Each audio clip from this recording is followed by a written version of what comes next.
This is from She magazine, April 1969. It's a small article on Jake Thackray by Anne Purser, entitled Gone for a Song. Here it is. I started by making up dirty songs to entertain me friends, said Jake Thackray. He has come a long way since then. He is 30 and has become a minor television star, but his songs still have the bawdy, casual air of a boozy session after the rugby game.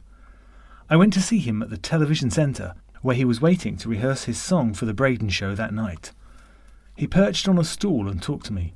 The Leeds accent lingers, and his bones seem to stick out at odd angles. Oddness is perhaps his attraction. He writes his own songs, and nobody else could possibly sing them. I can't develop what I do. What I offer the public now is all I've got, he said. I'm a terrible performer. That children's programme I was in, I just want to forget it.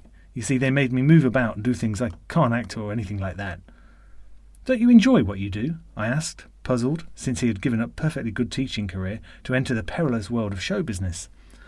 I'm always very nervous before my spot, he said, and then I can't always remember the words. But surely if you write them... Oh no, it doesn't always follow. Sometimes I think there's a small Jake Thackray inside trying to get me, producing such complicated words I can't learn them.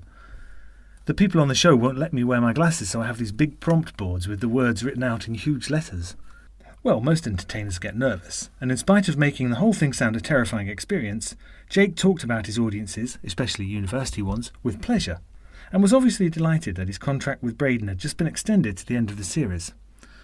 Was it a big wrench to give up teaching? I asked. Very, said Jake. For 2 days it felt as bad as leaving a woman, and when I went to sing in an infant school recently, it all came back. The smell of milk, children, the dust on the floors. Would you ever go back if your present success came to an end? I don't like to think I can always go back to teaching. It would be some sort of admission of failure. Jake Thackray claims he is not ambitious as a performer, and his real aim is to write plays and poetry. When you're 11 or so, you begin to have heroes, he said. Mine were all poets. He is busy writing now. It takes him a day to write a song, 1 song a week for Braden, some appearances in clubs and cabaret, and there's still time to stay at home with Sheila in Pangbourne, Berkshire, and write other things. Sheila is his wife, and she's expecting their first baby in June. Jake is very excited about this. Did you say you had 3? He said admiringly. Do you know when I was still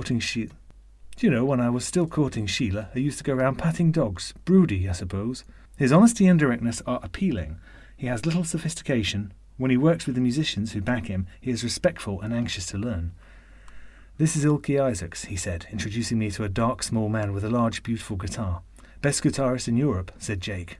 Yet Jake Thackray is no amateur. Perhaps he was never a complete newcomer to the entertainment world. Teachers are half there themselves. Teaching is, in a sense, performance, said Jake. I taught in a modern secondary school, and you need confidence to stand up in front of a class of teenagers. And you take the staff room just like a bunch of actors with all the same bitchy gossip.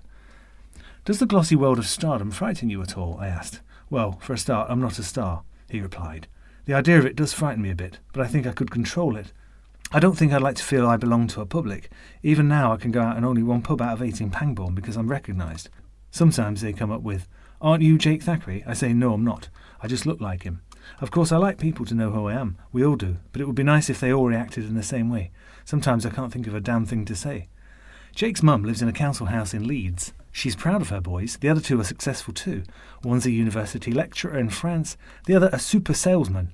But Jake's fame has had repercussions. His mother, a rather timid lady, overheard in a local shop a snide remark about Jake's performance and left on the verge of tears. His wife has been in tears too. After a smart party for show business people, she thought it looked like a shallow, bogus world and was afraid for me, said Jake. He is still very much a northerner and doesn't feel at home in London. I try hard not to have a northerner's inferiority complex, but I'd like to go back and live there one day. But I can see London is where I can learn. These musicians have taught me a lot. By now there were 3 musicians ready to lick Jake's song into shape, and he said I might stay and listen. It was fascinating to hear the thin, repetitive line of Jake's composition developed and strengthened by professional men who were enthusiastic about the song and pleased to answer his earnest questions about the technique. And boot me up the landlord's backside, sang Jake in that odd voice which seems to come through a hole in the top of his head. My songs are purely to entertain, he said. No social message, no satirical overtones, but he gets in the odd dig at landlords. Hush puppies. What's wrong with hush puppies? Said the double bass, looking mournfully down at his feet. Jake Thackray may become a big star with a show of his own. He certainly has a pleasant personality, or he may be forgotten if it is only fashion for his individual style which has put him where he is. He has made an LP and looks forward to the royalties trickling in. I think the money and bright lights have played their part in luring him this far. I hope they don't let him down.